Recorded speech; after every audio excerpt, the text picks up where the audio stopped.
Първата важна тема в презентацията на Лебозол пред участниците на традиционния годишен агросеминар на Националната асоциация на зърнопроизводителите беше как растенията да бъдат подпомогнати да се адаптират към променящия се климат.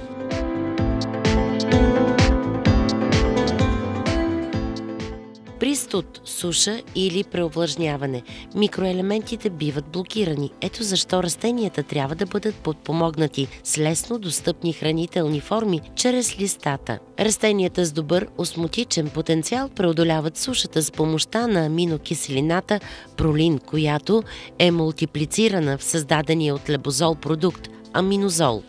Щом устойчивите растения могат да се справят с аминокиселината пролин, ние бихме могли да им дадем бързо усвоими, лесни за употреба аминокиселини с съдържание на пролин, където тук включваме и първия наш продукт аминозол. Най-важният елемент, когато говорим за корени, всички знаете, че е фосфора. Той е необходим в най-голямо количество за нормалното развитие на корена. Освен, че не се отмива при всички други лоши условия, той е недостъпен. Но при 21 градуса на почвата имаме 100% усвоен фосфор от този, който е в почвата. При 18 градуса имаме 73%, при 16 градуса 43%, при 13 градуса 31%. Имайте предвид, че под 10 градуса на почвата на практика почти не усвояват растенията фосфор. Когато фосфора е блокиран, ние да го дадем през листата, да накараме корена да се развива, за да може да достигне до още повече фосфор и до още повече вещества и влагата.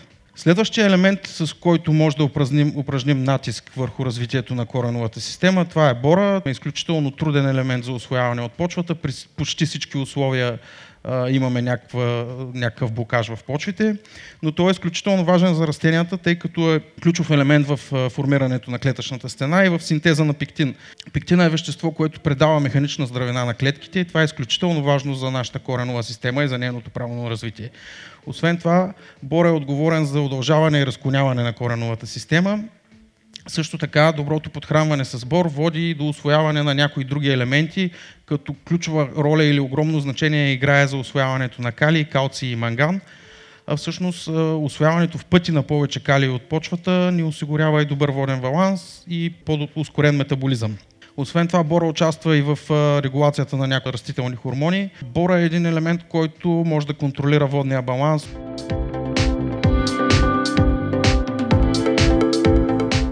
Компанията Лебозол Германия е водещ производител на бор, най-големия производител на бор в Европа и ние пренасочваме нашето производство към новия тип бор, който е изцяло на водна основа. За момента само ние предлагаме този продукт. Елементът, от който зависи оптималния воден баланс, е калият.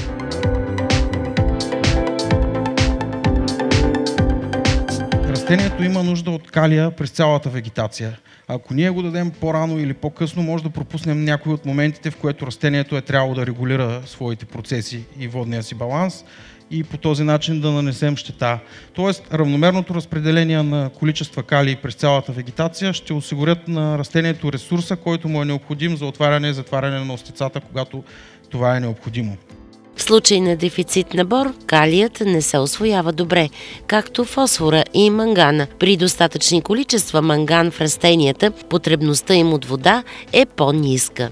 Следващата важна тема в презентацията беше свързана с ефективното редуциране на почвения азот. Можем да намалим торовите норми чрез правилна стратегия. Една от тях е използването на листни торове.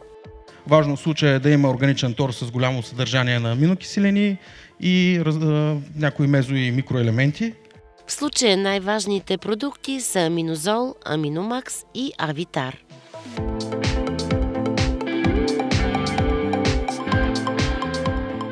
Другия продукт, който доказано работи, всъщност това е най-важният, може би, продукт в случая, това е Лебозол Сяра 800. С нея може да повишим ефективността с около 35%. Знаете, че азота в почвата се усвоява само с помощта на сярата, т.е. необходими са ни сулфати, за да може да се усвои азота от почвата. Съответно, съотношението при различните култури е различно. При рапица и зелеви от брасикацея културите съотношението е 5 към 1. За 5 кг азот ни трябва 1 кг сяра. При житни царевица, слънчоглед и картофи това съотношение е 10 към 1, а при зеленчуци е 6 до 8 към 1. Освен повишаване ефективността на усвояване на азота. Сярата има и доста допълнителни ефекти. Тя участва в контрола на гъбните болести, може да контролира някои самостоятелно, с други има синергичен ефект с фунгицидите. При маслените култури повишаване масленото съдържание, при житните култури съдържанието на протеин, при ароматните повишаваме ароматите и вкусовите качества. Също и получаваме по-висок добив.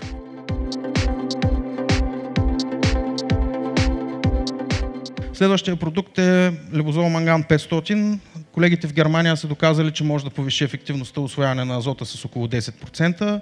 Той е много важен за ензимната активност, стимулира фотосинтезата и поддържа нормалната функция на корените.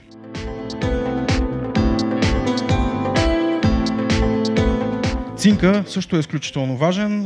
Продуктът лебозол цинк може да повиши ефективността с около 5%. Той е много важен за два от ензимите, пряко участващи в азотния метаболизъм, нитрат редуктаза и нитрогеназа. Важен е за развитието на корените заради ауксините, важен за фотосинтезата и за усвояване на хранителни вещества.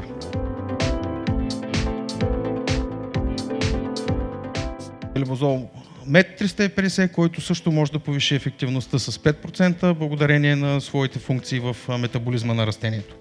Янко Борисов апелира към производителите да се опитат да намалят азота в почвата с 25%. Това би имало екологичен и икономически ефект, а част от спестените средства биха могли да инвестират в продукти от портфолиото на Лебозол.